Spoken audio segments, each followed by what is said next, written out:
السلام عليكم ورحمة الله وبركاته. Welcome to the first lesson in our series of reading and writing Arabic in 7 lessons only. The title of our lesson today is حروف الهجاء, the Arabic alphabet. First, you should know that in Arabic we are start writing from right to the left. From right to the left, not like English from left to the right. So we are starting from right to the left. Right to the left. Now let's start our lesson.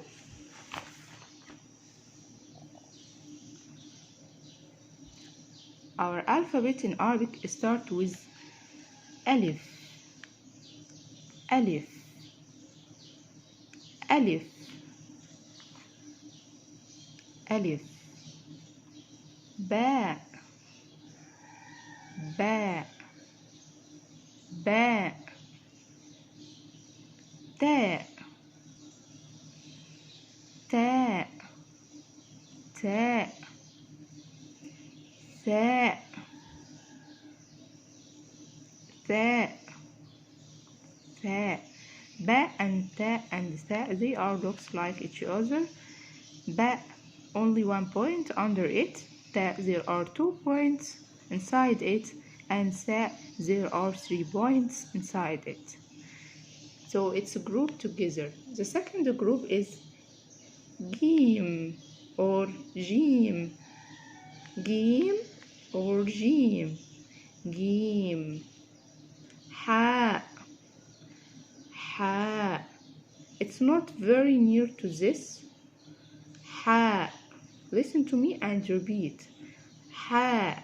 It's not ها, okay? حاء.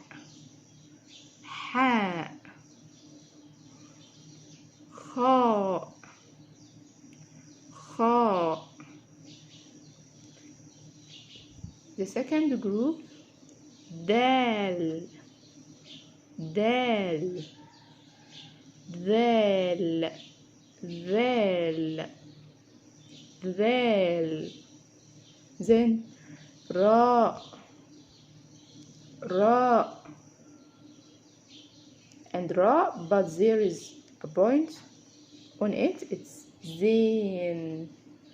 زين. راء with this point, it's زين. زين.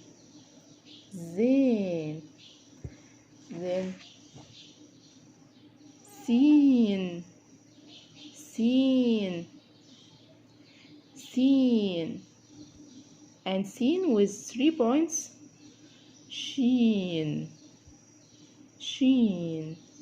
سين and شين. شين.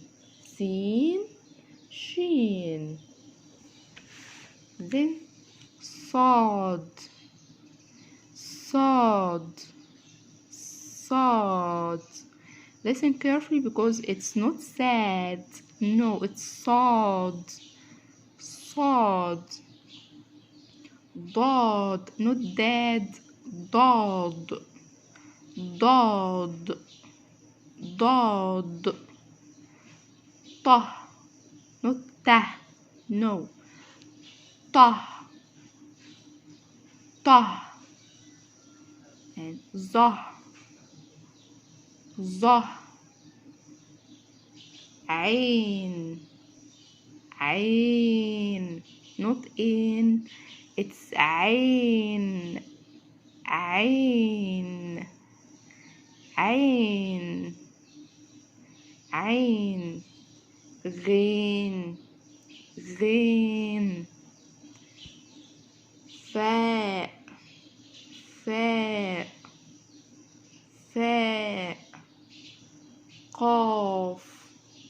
قاف. قاف. كاف. كاف. لام. لام.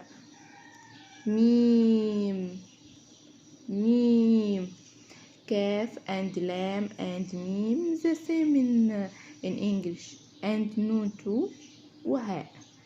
كاف لام ميم نون ميم نون هاء هاء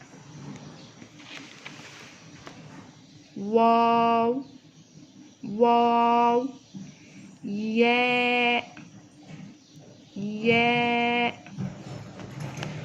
And there are two other assistant letters in Arabic.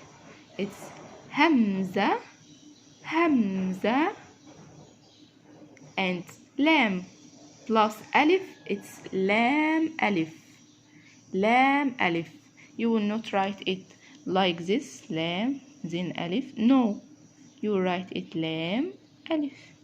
Okay, Lam Alif Lam Alif. So repeat after me these words because it's hard to say. Many other people, they are doing mistake in these words, in these letters, sorry. Dal dal and ta ta ta ta and ta or tah, ta and tah or ta. Okay, and zal zal and zain and zain zal and zain and zah zah. Thank you. We end our lesson. The alphabet it's finished. I hope everyone sees the videos useful.